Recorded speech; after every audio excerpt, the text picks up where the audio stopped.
Fala galera, beleza? Hoje eu vim reagir às falácias ditas por Pedro Cardoso, conhecido por seu personagem cômico Agostinho Carrara. Nós sabemos que o Pedro Cardoso interpretou de maneira absurda, cômica, envolvente, engraçada o personagem Agostinho Carrara na série transmitida pela Rede Globo, A Grande Família. Mas o que nós vamos ver neste vídeo, na verdade, não é nada mais nada menos do que uma comédia trágica do Pedro tentando falar daquilo que não entende, sobre a fé cristã, sobre Jesus Cristo e sobre o cristianismo. Nós vamos desmontar as incoerências desse discurso mal informado de alguém que se diz ateu. Ele mesmo disse: eu como um ateu até respeito Jesus Cristo, mas nós vemos que quando vai falar sobre Jesus, cristianismo, fé e doutrina cristã, ele fala de algo que está longe de compreender. Então nós vamos mostrar as verdades bíblicas, a doutrina cristã, o objetivo do propósito da redenção e muito mais nesse vídeo. Vem comigo.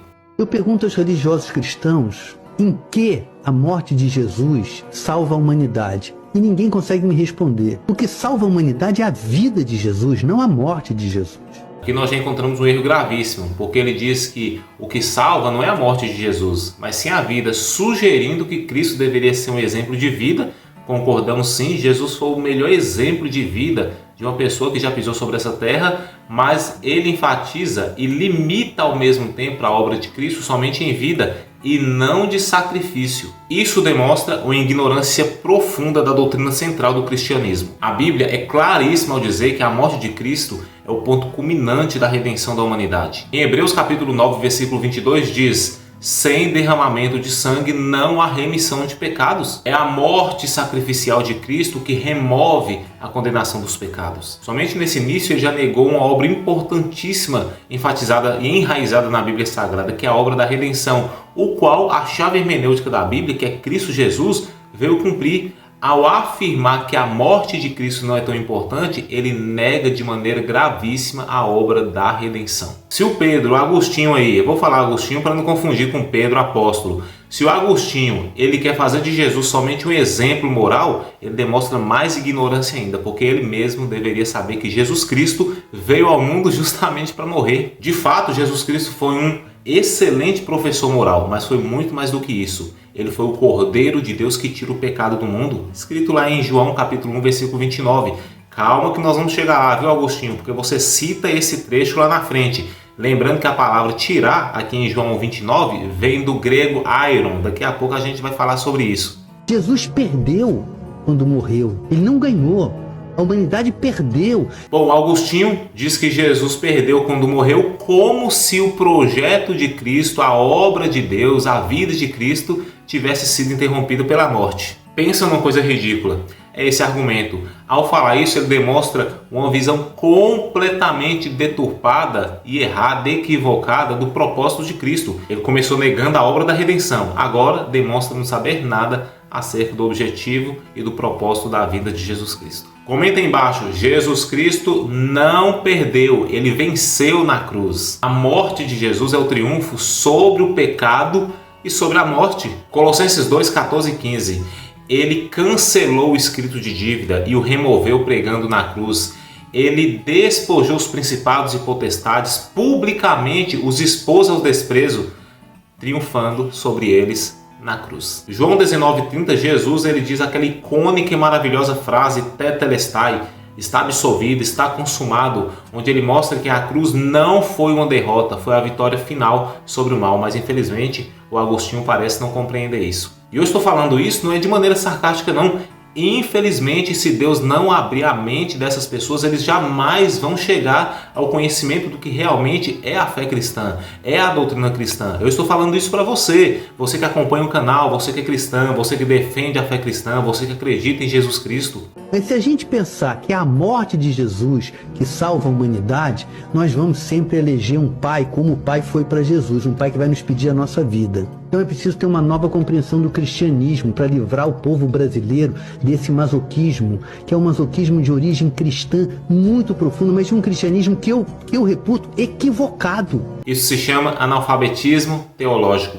Infelizmente, essa ideologia masoquista que ele quer imputar à fé cristã, isso não existe. É inferência dele, somente na cabeça dele. O sacrifício de Jesus não é nenhum sinônimo de ter prazer no sofrimento. Muito pelo contrário, primeiro nos mostra que todos aqueles que estão dispostos a servir Jesus, como o apóstolo Paulo ele escreveu, todos aqueles que estão dispostos a servir o Senhor Jesus Cristo hão de sofrer perseguições. Então o primeiro ponto do Evangelho é mostrar que aqueles que seguem Jesus Cristo serão acusados, serão perseguidos, serão difamados, sofrerão perseguições aterrorizantes, e também mostra o verdadeiro sentido do sofrimento e dessas perseguições. Agora, comparar o sofrimento de Jesus Cristo com uma espécie de masoquismo é uma ignorância brutal, como por exemplo um pai que ama seus filhos e demonstra o seu amor para com eles e sofre por eles, não é sinal de masoquismo, é sinal de amor. Romanos capítulo 5, versículo 8, mas Deus demonstra o seu amor para conosco,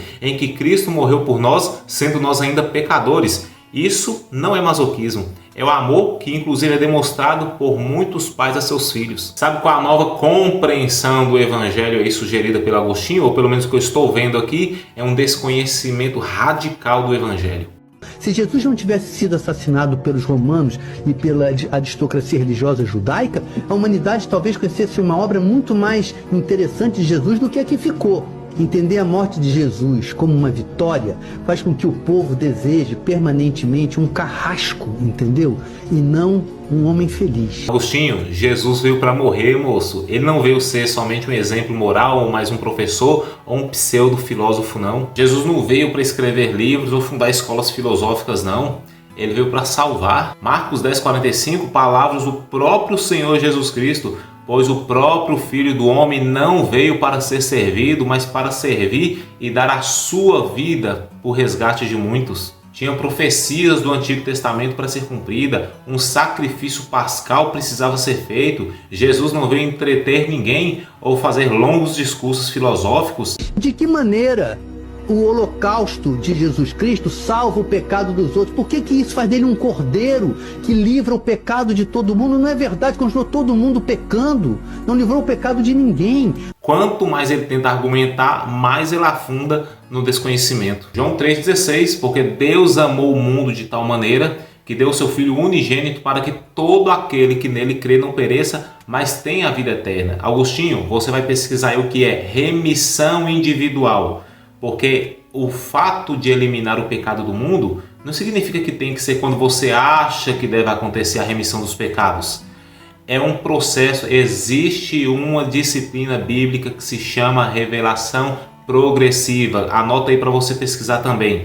Revelação progressiva e remissão individual. O pecado só vai ser eliminado, vou até usar a palavra que você mesmo disse, só será eliminado da terra e da humanidade no dia da grande redenção. O ato pecaminoso é algo do próprio ser humano e isso de maneira alguma anula ou torna ineficaz a obra salvífica e redentora de Cristo. Você usou João 29 que diz o Cordeiro de Deus que tira o pecado do mundo, acreditando que a palavra tirar ali é aniquilar, eliminar, muito pelo contrário. A palavra tirar ali vem do grego airon, que significa carregar ou levar aquilo que existe. Isso significa que Jesus tirou o peso do pecado de sobre as pessoas que creem nele e carregou sobre si. A vida dele é que é o exemplo e não a morte. Então esse é o apelo que eu faço a quem é cristão. Se mire na vida e não na morte dele. Não na ressurreição, mas nos exemplos dados em vida. São exemplos de quê? De tolerância, de compreensão, de perplexidade, de instigação intelectual. Mais uma falácia perigosa, pois a morte e a ressurreição de Jesus Cristo é o coração do cristianismo. 1 Coríntios capítulo 15, versículo 17, Paulo diz: e se Cristo não ressuscitou, lembrando que só ressuscita quem passou pela morte, e se Cristo não ressuscitou, é vã a vossa fé e logo ainda estáis mortos nos vossos pecados. A morte e a ressurreição de Jesus, gente, são inseparáveis do seu ensino. Do início ao fim do seu ministério terreno, a todo momento Jesus enfatizava a morte dele. Quando ele disse para os seus discípulos em João 14 que iria morrer, os seus discípulos ficaram tristes. Então ele disse: não fiquem preocupados, não se turbe o vosso coração, creia em Deus, creia também em mim. Sem a morte e sem a ressurreição de Jesus Cristo, a fé cristã seria totalmente inútil. De fato, Jesus ele foi um grande exemplo, mas sem a sua morte e sem a sua ressurreição, ele seria somente mais um profeta, somente mais um homem bom. Ele seria somente o que o Agostinho está sugerindo aí, um professor moral. O que o Agostinho não entende, ou pelo menos ele se recusa a acreditar, é o que o cristianismo ele está enraizado no sacrifício e na sua vitória sobre a morte. Nós dependemos disso para a salvação. Mas sabe o que é curioso dessa turma de pseudo-ateus? É que ao invés deles defenderem seus próprios argumentos, suas próprias convicções e elaborar seus argumentos filosóficos, eles querem atacar exclusivamente o cristianismo. Se eles preferem acreditar na ausência de Deus e que as demais religiões são inválidas, lembrando que o ateísmo acabou se tornando uma religião também, por que será que eles escolhem o cristianismo como alvo primário? Eu quero ver vocês atacarem da mesma forma e veemência que atacam o cristianismo o Islã. Os pseudo-filósofos, pseudo-ateus não fazem artigos, vídeos criticando e atacando o Islã. Sabe por quê? Porque essa religião ela tem uma atuação severa no que diz respeito aos ataques e críticas que são feitos contra ela. Todos nós sabemos, inclusive você pseudo-ateu, você pseudo-filósofo, sabe que em vários países muçulmanos qualquer blasfêmia contra o Islã resulta em consequências gravíssimas, inclusive prisão e até morte. Agora, por que o silêncio sobre isso? Porque você sabe o tipo de resposta brutal que vocês terão se atacar essa religião. Eu não vejo nenhum de vocês falando sobre o hinduísmo, o histórico de perseguição dos hindus, só que você, pseudo-ateu, prefere ignorar a existência e a realidade dessas religiões porque sabe que as consequências por criticá-las serão terríveis. Isso se chama covardia intelectual. Obviamente, atacar o cristianismo para vocês é mais prazeroso, é mais convincente. Por quê? Porque o cristianismo, ele tolera, ele suporta, ele prega o amor, a tolerância, a fé, ele prega a liberdade de expressão, inclusive daqueles que zombam o cristianismo. Podem criticar o cristianismo à vontade, porque vocês não serão censurados, silenciados ou mortos, não. Na verdade, vocês não são ateus ou pseudo-ateus, vocês são anticristãos, porque vocês só falam mal da religião cristã. Eu não vi nenhum outro vídeo de vocês falando sobre essas outras religiões que têm um histórico de represália, opressão e perseguição diante daqueles que criticam sua religião. Ou seja, no fundo, essa atitude só mostra a fraqueza dos seus próprios argumentos. É muito mais conveniente para mim atacar um caminho que eu tenho certeza que não vai ter nenhum tipo de retaliação violenta. Enfim, o Agostinho demonstrou que não tem nenhum conhecimento bíblico, teológico, não sabe nada do evangelho e fica simplesmente lançando frases de efeito sem fundamento nenhum.